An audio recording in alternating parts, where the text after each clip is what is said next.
بسم اللہ الرحمن الرحیم الصلاۃ والسلام علیکہ یا رسول اللہ وعلی آلکہ و صحابکہ یا حبیب اللہ۔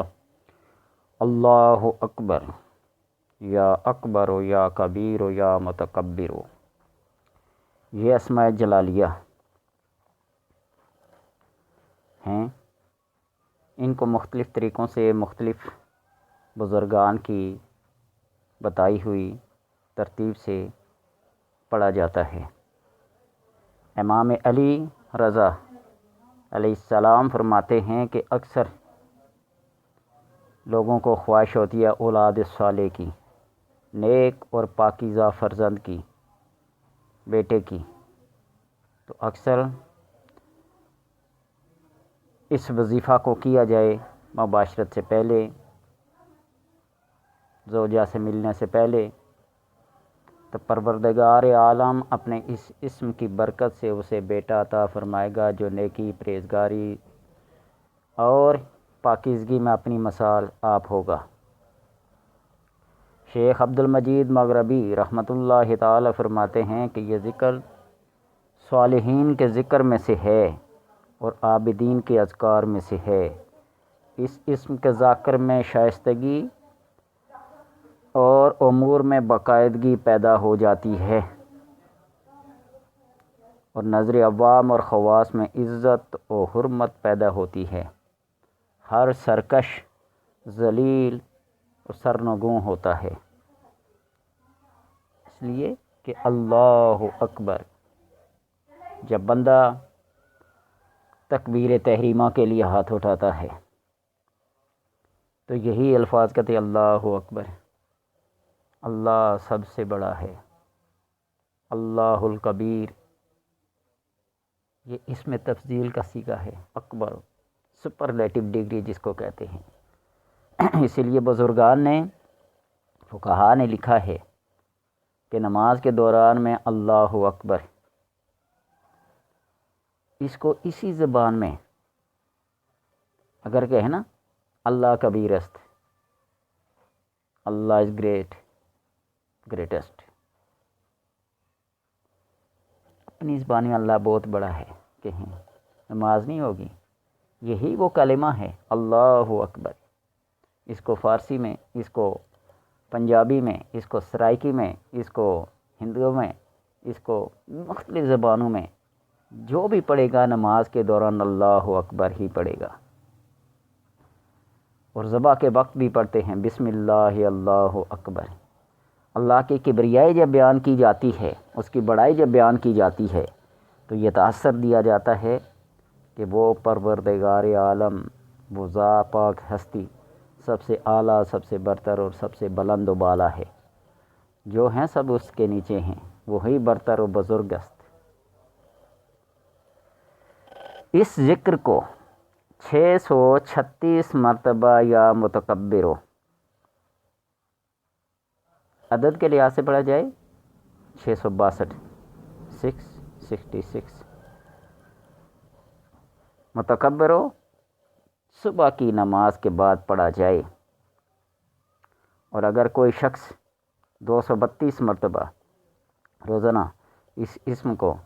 یا کبیرو جو اس کے عدد ہیں اس کو 662 مرتبہ اور اس کو 232 مرتبہ یا کبیرو پڑھے، بزرگی حاصل ہو، پاکیزگی حاصل ہو، بلندی درجات حاصل ہوں۔ شیخ ابو العباس ابن علی رحمہ فرماتے ہیں کہ اس میں کبیر کا ذکر اذکار جلیلہ سے ہے۔ کہا نا اللہ کبیر، اللہ اکبر، اللہ متکبر۔ اور میں نے پہلے بھی کسی ویڈیو میں یہ کہا ہے کہ میرے بہت عرصے کا معمول تھا اللہ اکبر، اللہ اکبر، ایک جلال سے کیفیت میں پیدا ہو جاتا ہے، کوئی نظر بھر کر چہرے کو دیکھ نہیں سکے گا، آپ کے سامنے ٹھہر نہیں سکے گا۔ میں نہیں کہتا میرے سامنے، میں تو حقیر سا آدمی ہوں، جو بھی اس کا ذاکر ہوگا، اس اسم کا ذکر کرنے والا ہوگا، اس کے اندر ایسی ہیبت و جلالت پیدا ہوگی، بس اللہ ہی بہتر جانتا ہے۔ اور مسائل شرعیہ میں کے علاوہ مسائل شرعیہ جو بھی ہیں، اللہ کبیر، اللہ اکبر، اللہ گواہ ہے کہ جو بھی آیا، جس کو بھی ذکر بتایا، جس کو بھی جو کچھ کہا، اعتراضات اس کے اپنے ذہن میں ہی ہوں گے، اس کے اپنے دل میں بھی ہوں گے، لیکن اس نے کبھی زبان سے اظہار نہیں کیا میرے سامنے۔ اور یہ جو مسائل ہوتے ہیں سیر و آسیب کے، حسن آسیبی، کوئی بھی شخص آیا ہو اور اسے ایک مرتبہ کام کر کے دیا ہو آسیب کے بارے میں یا سحر کے بارے میں، تو اللہ نے کرم ہی کیا ہے۔ وہ ہندوستان کے ایک بزرگ کا واقعہ لکھا ہے نا، شاہ عبدالحق محدث دہلوی نے اپنی کتاب اخبار الاحیار میں، کہ جنات ان کو تنگ کیا کرتے تھے، وہاں نے مراقبے کیے، اللہ کے ذکر کا ذکر کیا، بڑا کچھ وہاں کیا، خانقاہ بنی۔ وہاں جو بھی آتا ہے تو ان کے رعب و جلال کی وجہ سے جنات اس کا ساتھ چھوڑ دیتے ہیں، اور وہاں ایک قول مشہور ہے، کوئی کلام نہیں پڑھتے، ایشا جی مارے انہوں لاتے کس نو، ایشا جی مارے انہوں لاتے کس نو۔ وہ سمجھ جاتے ہیں کہ یہ لات ہمیں ہی لگنے والی ہے۔ اور میں نے کراچی لیاقت آباد سی1 ایریا میں دیکھا ہے، ایک بزرگ کی قبر ہے، کافی لمبی، 9-10 گز لمبی ہوگی۔ کہتے ہیں اس بارے میں کہ محمد بن قاسم کے ساتھ آئے تھے کچھ لوگ جو وہاں شہید ہوئے تھے۔ بہرحال وہاں میں نے دیکھا ہے کہ جنات اور اعصاب و سحری مریض جو ہی دروازے کے پاس آتے ہیں کھنچے چلے جاتے ہیں، زور کے ساتھ جا کر اس مزار، اس قبر کے ساتھ لگتے ہیں، اور چند منٹوں کے بعد چند سیکنڈوں کے بعد جتنے زور سے چمٹتے ہیں اتنی زور سے پلٹ کے باہر آتے ہیں، وہ سارے اثرات ختم ہو جاتے ہیں۔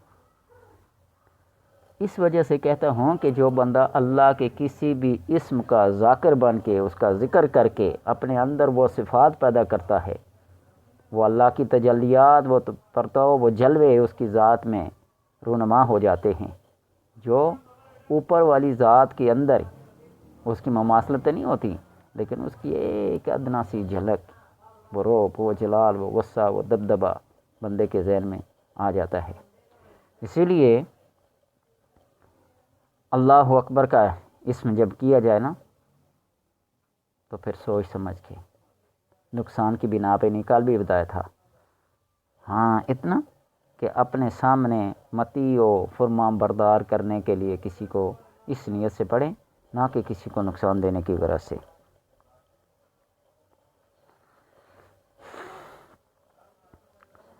اور یہی ذکر یا کبیر و یا متکبر و اللہ اکبر، دعائے حیدریہ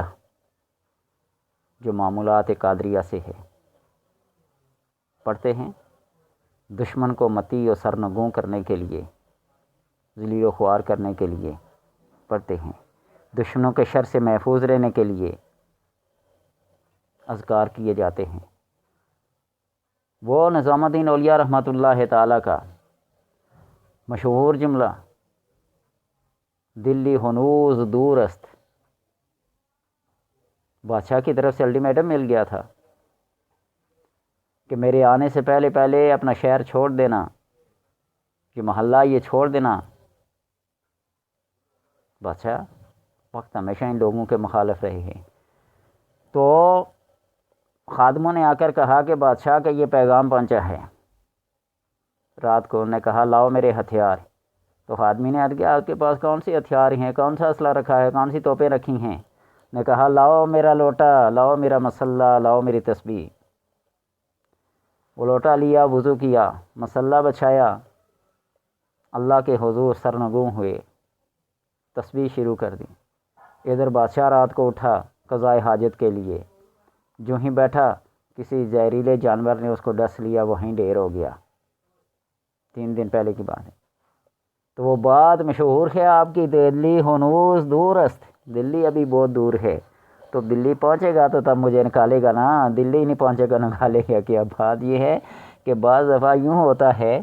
کہ اللہ کا جو اسم پڑھا جاتا ہے، اللہ اس بندے کا حضر، حصار، حصن بن جاتا ہے، قلعہ بن جاتا ہے، محافظ بن جاتا ہے۔ یہ کیوں پڑھے جاتے ہیں؟ جب وظائف پڑھے جاتے ہیں، وظیفے کیے جاتے ہیں، چلے کیے جاتے ہیں، تو کیوں اس کے گرد لکیر کھینچی جاتی ہے، اس دائرے کے اندر بیٹھ کر سارا کچھ پڑھا جاتا ہے۔ اگر کسی کو سمجھ نہ آئے تو وہ لیلۃ الجن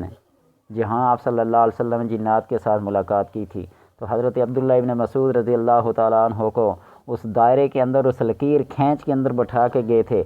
فرمایا کہ جب تک میں نہ واپس آؤں اس لکیر سے نکلنا نہیں ہے۔ تو عبداللہ ابن مسعود کیا فرماتے ہیں کہ میرے آس پاس پرندوں چرندوں درند یوں پھڑبڑاتے تھے وہ جنات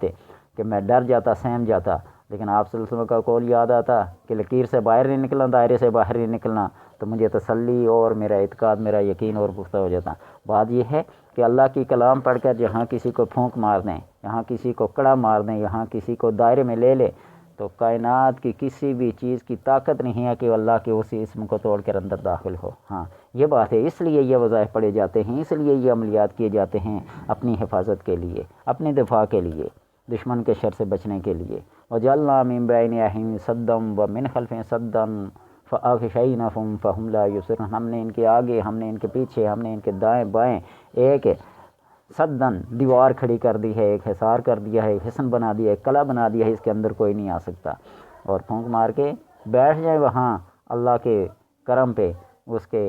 یقین اور اعتقاد کے سہارے پہ بیٹھ جائیں، تو اللہ پھر کرم ہی کرم کرتا ہے۔ جو اللہ کے کرم میں آ جائے تو پھر کائنات کی کوئی چیز اس کو ضرر نہیں پہنچا سکتی۔ آپ ان اسماء کا ذکر کریں، یا اللہ یا اکبر ہو، یا اکبر ہو، یا کبیر ہو، یا متکبر ہو، جو بھی اسم اس اسم سے منتخب کرنا چاہیں، تینوں کو ملا کر پڑھنا چاہیں، اللہ کبیر، اللہ اکبر، اللہ متکبر، تو اس کے فوائد پائیں گے اور اللہ ضرور آپ کو فائدہ دے گا۔ وآخر دعوانا الحمدللہ۔